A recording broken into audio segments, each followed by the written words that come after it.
ដើម្បីកាត់សែដើម្បីមិត្តភាពដើម្បីបំបត្តិទុកជាកិច្ចចាប់ផ្ដើមនាងខ្ញុំសូមលំអោនកាយគោរពដល់ថ្នាក់ដឹកនាំគ្រប់ជាន់ថ្នាក់នៃសាលាអន្តរជាតិ Elegant សូមគោរពគណៈកម្មការលោកគ្រូអ្នកអាណាព្យាបាលបងប្អូនសិស្សានុសិស្សទាំងអស់ដែលកំពុងមានវត្តមាននៅទីនេះ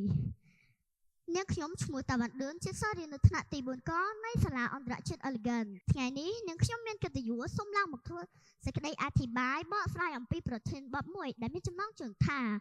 ផលប៉ះពាល់នៃការប្រើប្រាស់គ្រឿងស្រវឹងសូមអង្គពិធីទាំងមូលចូលរួមសម្ដាប់ការបកស្រាយរបស់នាងខ្ញុំដូចតទៅគ្រឿងស្រវឹងគឺជាជាតិអាល់កុលដែលមានផលប៉ះពាល់ដល់ខួរក្បាលនាំឲ្យបាត់បង់ការគ្រប់គ្រងអារម្មណ៍និងអាកប្បកិរិយាគ្រឿងស្រវឹងអាចមានឥទ្ធិពលចន្លោះពី1ទៅ6ម៉ោងត្រង់នេះនាងខ្ញុំចង់ពន្យល់ថាបន្ទាប់ពីមនុស្សយើងប្រើប្រាស់គ្រឿងស្រវឹងចន្លោះពី30នាទីទៅ60នាទី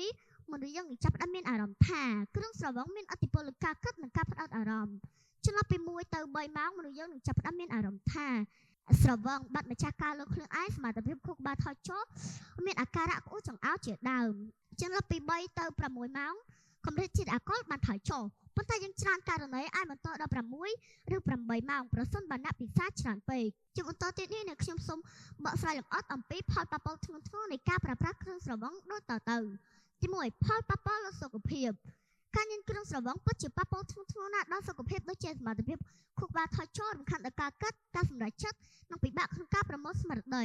លើសពីនេះប្រឈមនឹងជំងឺរ៉ាំរ៉ៃដូចជាជំងឺបេះដូងជំងឺសរសៃឈាមជំងឺក្រពះពោះវៀនប្រព័ន្ធភាពស៊ាំរាងកាយថយចុះបណ្ដាលឲ្យងាយឆាប់ឈឺនិងងាយឆាប់ឆ្លងជំងឺទី2ផលប៉ះពាល់លើសង្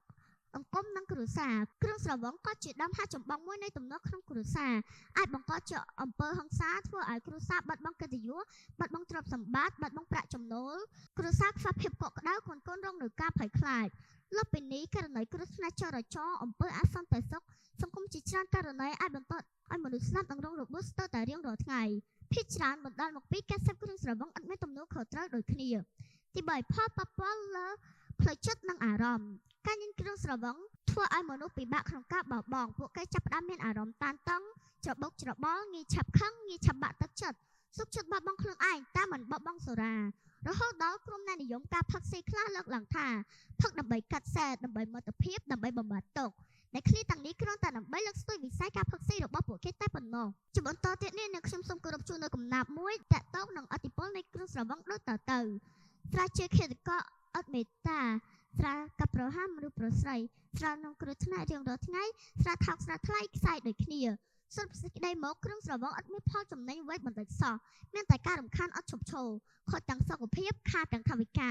ជាពិសេសប្រឈមនឹងជំងឺរ៉ាំរ៉ៃធ្ងន់ធ្ងរនាពេលអនាគតប្រសិនបើអ្នកមិនព្រមបោះបង់ទម្លាប់នៃការប្រើប្រាស់វាជាចុងក្រោយអ្នកខ្ញុំសង្ឃឹមថាយើងទាំងអស់គ្នានឹងចាប់ផ្ដើមស្វែងយល់ពីគុណវិបត្តិនៃគ្រឿងស្រវឹងហើយចាប់ផ្ដើមកាត់បន្ថយបន្តិចម្ដងដើម្បីខ្លួនឯងគ្រួសារនិងដើម្បីការអភិវឌ្ឍសង្គមសូមអរគុណ